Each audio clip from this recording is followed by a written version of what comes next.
The following is a class on Sri Chaitanya Charitamrita, Madhya Lila, Chapter 22, Text number 5, given by His Divine Grace A.C. Bhaktivedanta Swami Prabhupada, recorded on 7th of January 1967 in New York.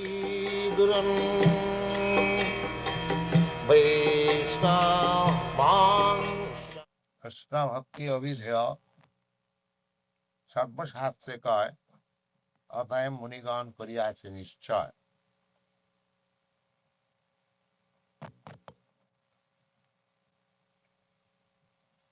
So, we have just studied the constitutional position of Krishna by original standing as the Supreme Personality of Godhead, his different expansion, incarnation, and how he is situated as the Supreme Controller of the spiritual and material manifestation.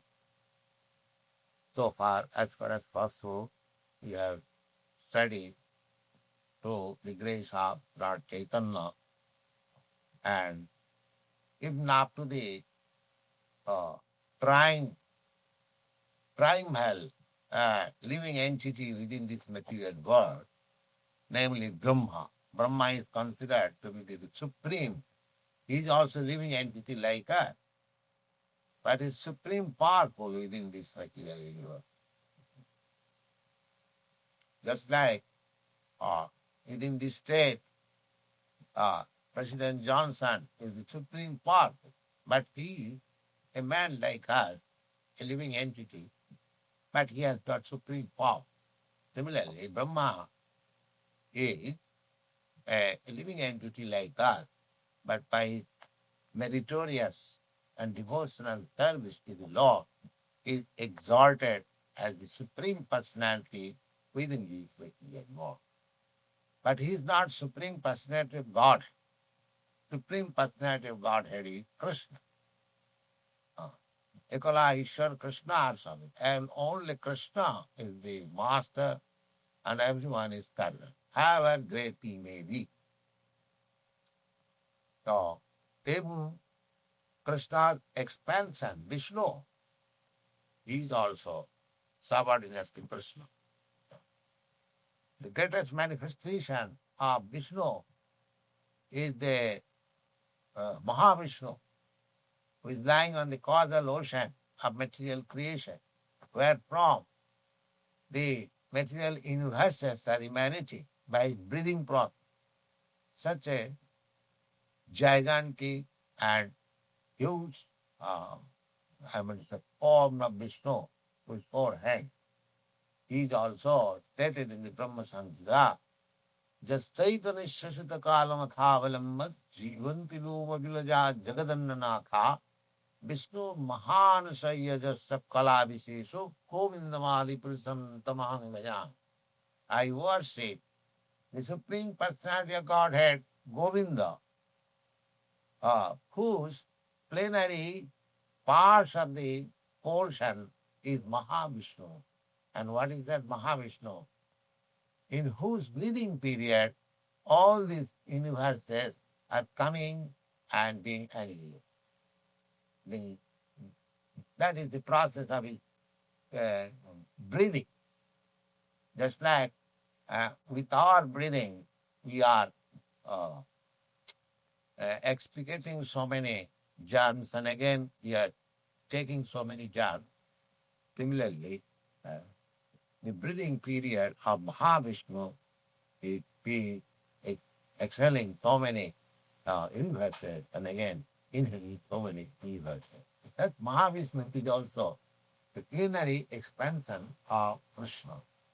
So we are going to have our relationship with that Supreme Personality of God.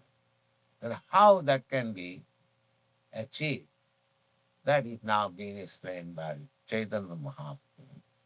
And that is called the process of executing this service by which we can attain to that point is called abhidya. Abhidya means execution of duty, execution of duty, or execution of obligation, not duty, obligation. Duty we sometimes may avoid, anyway we excuse, but obligation we cannot. Obligation means you have to, because you are meant for that. If you do not do that, then you will be in difficult. Our obligation as living entity, we are part and parcel of the Supreme. Just like the hand, at once I feel some itching sensation here.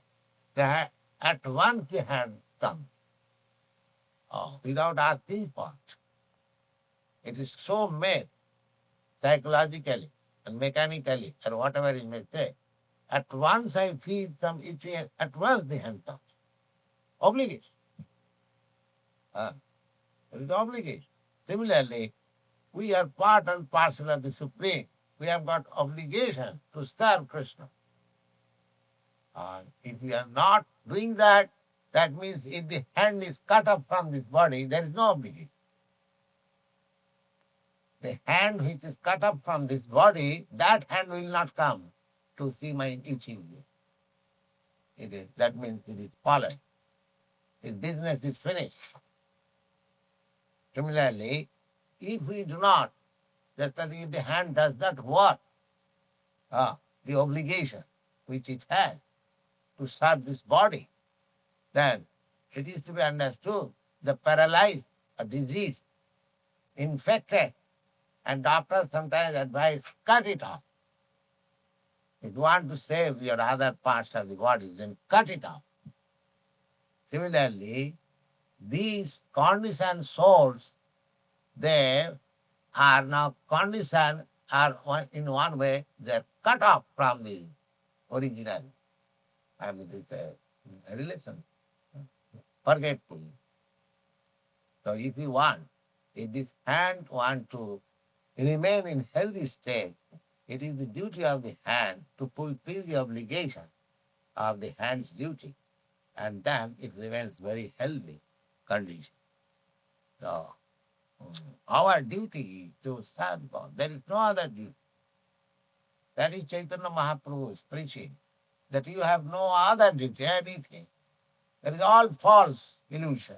If you have selected any other duty, then to serve Krishna in Krishna consciousness, then you are foolish. You are doing something wrong, which is not for your intellect. This is the teaching of Lord Chaitanya. At the Bhagavad also. So if somebody may argue, or if I completely engage myself in the service of Krishna, then what to do? How I shall live in this material world? We take care of my maintenance. That is our teaching.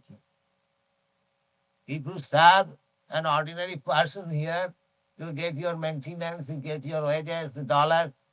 You are so foolish that you are going to serve Krishna and he is not going to maintain you. Yoga Chemang Bahama. Krishna says in the Bhagavad Gita that I personally take charge of his maintenance. Why don't you believe it? Practically you can see it. That means faithlessness. There is no reason. Suppose I am serving some master, a so-called master, and he is at once paying me wages, take your wages, or $25, $10, or whatever it means. At once pay. And I am going to serve the Supreme, and there is no maintenance for me. Oh, what a foolishness it is. This is called forgetfulness. This is called spell of Maya. Maya will dictate, oh, you are going to serve Krishna. How will you maintain yourself? You foolish. Don't go there. Don't go to the Krishna consciousness society. It is cheating. No, it is not cheating. It is actual fact. Yeah. It is not cheating. But if you want to gratify your senses, oh, there is no scope. Then go to hell. Then go to hell. But if you want to serve Krishna, there is every arrangement for. There is every arrangement for. If you want to cheat Krishna, then Krishna will also cheat you. Dhutang chalatam. Krishna has said in his devotee yoga that amongst all cheating process, I am gambling. I am gambling. There is cheating process. Where from this cheating process comes? There is cheating process in Krishna also. Because he is the origin of everything. Whatever there is, even cheating process, thieving process, what is condemned in this world, that is also there in Krishna, but that is without any contamination. That is cheating. When he cheats, it becomes worthless. Krishna wanted to cheat Dronacharya. That is a fact in the Mahabharata. He advised Arjuna, just go and ask Yudhishthira, just go and tell lie to Dronacharya that your son is dead. Don't you think Krishna is trying to cheat? So there is cheating. Everything is there. But that is in full. God is good. Therefore his cheating is good. His thieving is good. Everything is absolute. Unless we cannot understand this absolute truth, there is no understanding of Krishna. There is no understanding of Krishna. So, yeah, it is that overview of how to make profit in that institution of devotional service that is Gita. So, Suti Mata Prishta Dishati Bhagavad Aradhananga Vidhi Jata Matut Prani Stuti Rapi Tatha Bhakti Bhagini Puranatya Jiva Sahajani Vahatvita Gunuda Atas Satam Gyatang Murahara Bhavani Vatadanam. One great sage, a learned sage, after finishing all kinds of Vedic literature. There are two kinds of Vedic literature. One is called sruti and the other is called smriti. Sruti means the original Vedic injunction. This is coming through disciplic succession, beginning from Krishna down to this day. There are certain axiomatic truth which is called Vedic injunction. The axiomatic truth, as I have given you several times example, that cow dung is pure. Now your reason is, you say the Vedic injunction that if you touch stool of any animal, you have to take your bath, purify yourself. And Vedic injunction says cow dung is pure. This is contradiction. No, not contradiction. This is injunction. People are actually accepting it. No arguments. And they are benefited by it. The axiomatic truth. How it is true, you may not have sufficient intelligence, but if you go deep into matter, you'll find it is all true. Yeah, it's all right. That is called Vedic. So you cannot argue. You have to accept as it is. You cannot interpret what is education you have got, what intelligence you can interpret and Vedic in them. No. It should be accepted as it is. That is called Vedic. This is called sruti. You have to simply hear and act upon it. That is called Vedic. And sruti means if you are a learned scholar in the Vedic injunction, if you have heard from the bona fide source, and if you are convinced, then if you write something, that is smriti. From it, you cannot write nonsense. You have to write something which corroborates with the Vedic injunction. That is called Vedic. You cannot manufacture anything. You should always remember that I am a teeny brain here. So I have to receive knowledge from superior sources. Then whatever knowledge you have received, if you can expand that in your by your I'm going to say capacity, that is called mercy. So there are uh, mm, different kinds of Vedic research.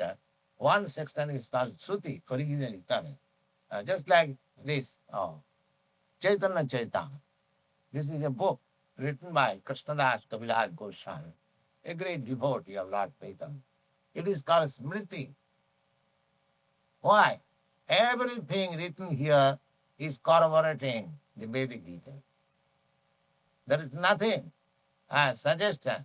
I am a philosopher, I am a speculator. I think this will be like this. You see? In every step is quoting from Vedic. Chaitanya Mahaprabhu is quoting. This is the topics between Nath and Goswami. This is the Vedic book. Now, that sage, the great sage, he giving his conclusion that Suti Mata Prishta Dishati Bhagavad Aradhana Vidhi. I have inquired so many Vedic literature. Now I am in conclusion that worshipping the Supreme Lord, that is the Indian general, nothing more. Nothing. The whole idea is, and that is confirmed by Bhagavad Gita also. Krishna says, and in the 15th chapter you'll find, Vedaista Sadvai Ahameva Vedyam.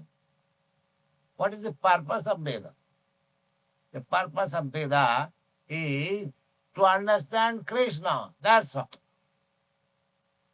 If you can understand to some extent Krishna, then your all Vedic studies finished. No more taking trouble.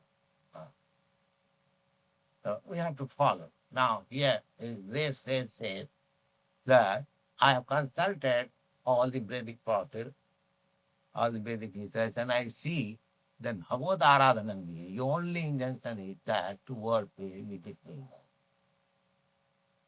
And similarly, in the Bhagavad Gita, it is confirmed by the Lord. Vedaista Sadvaya Hameva. By Vedic study means one has to understand me. If you try to understand Krishna as far as possible through the reliable sources, through the bona fide sources, then your Vedic study is going on in Krishna consciousness. Tapat ahavato sapachato pagariyan jajjibhagre namatubhyam tepus tapaste juhu tusnu raja brahmanuchur nama. The Bhagavad says that ahavato tapachato pagariyan. There is stratification of human society. The sapacha means those dog eaters. There are many animal eaters, but the dog eaters, they are condemned in the society, in the human society. But the Bhagavad says, a dog eater, but if he vibrates the transcendental sound of God's name, he's glorified. Never mind that he previously was the dog eating man. That doesn't matter. The Bhagavad confirms this. Ahavato tapasato pigariya. Even the dog eater becomes glorified. How? Jajjibhagre namatudham, in whose tongue is chanting Hare Krishna. Never mind what is that. Thus chanting has made him all purified. Ahavato sapasato vigariyan jajjibhagre namatudhyam stepus tapaste. Oh, how is that?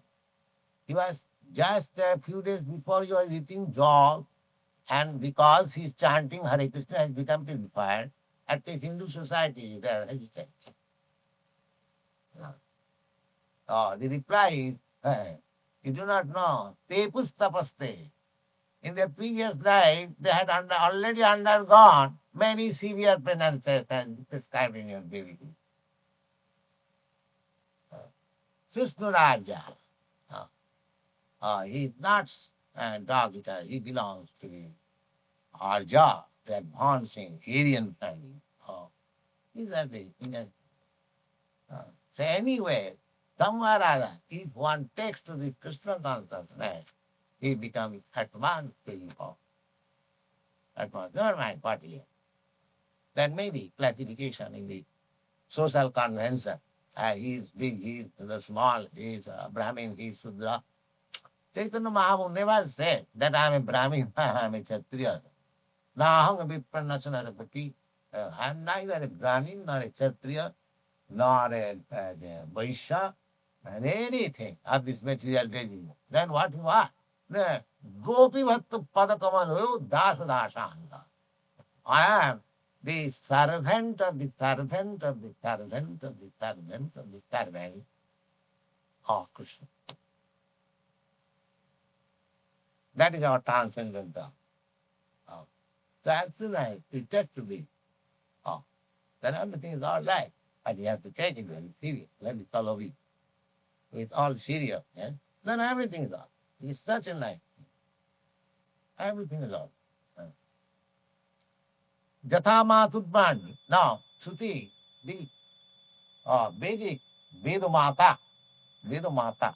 Veda is called mother. Why? That this mother gives birth the second birth. Several times we have discussed in this hall that the first birth is given by this material father. And second birth is by the spiritual master. The spiritual master is the father and the Veda is the mother. So when a person is called Dija, a second birth, when he goes to the spiritual master and takes lessons of Veda, this Upanayan, the sacred said is called Upanayan. Upanayan means to bring him nearer. Upan means nearer. And Nayan means bringing. To take a fallen soul nearer, that is called Upanayan. And when the spiritual master sees that he is quite competent to come near to God, he recognizes him and he gives the sacred thread. That is called Brahman. That is the symbol that he has approached.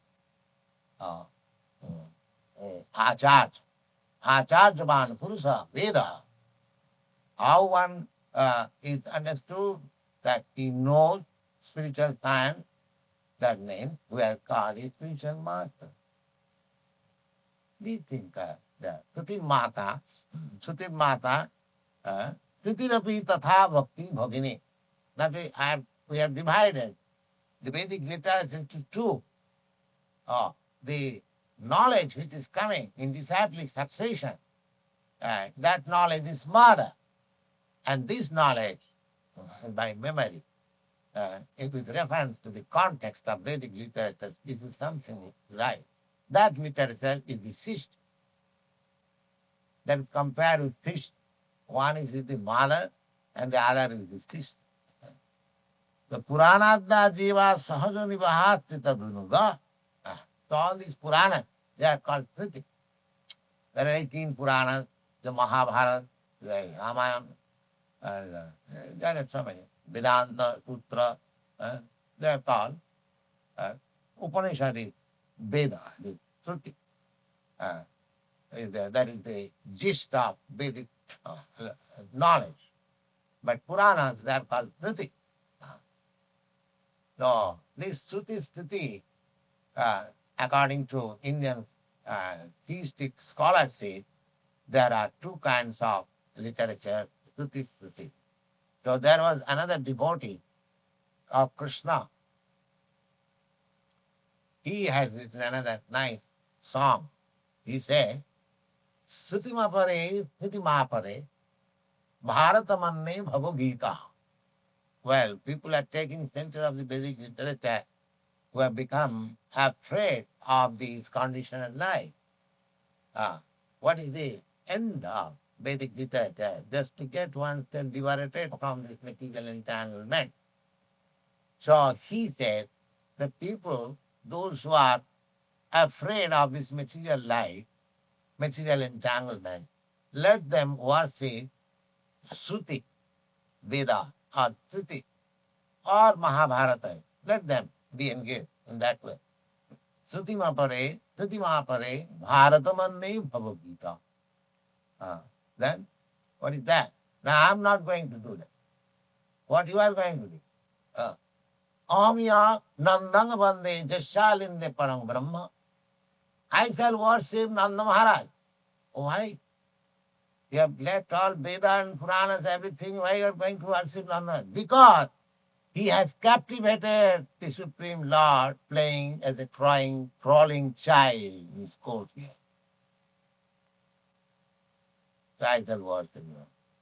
Nanda Maharaj is so great that God is obliged to come to him to play as a child and crawling in his courtyard. So I think Nanda Maharaj. So if you approach such a devotee who can bring God to crawl in his courtyard, that is all perfect. Thank you.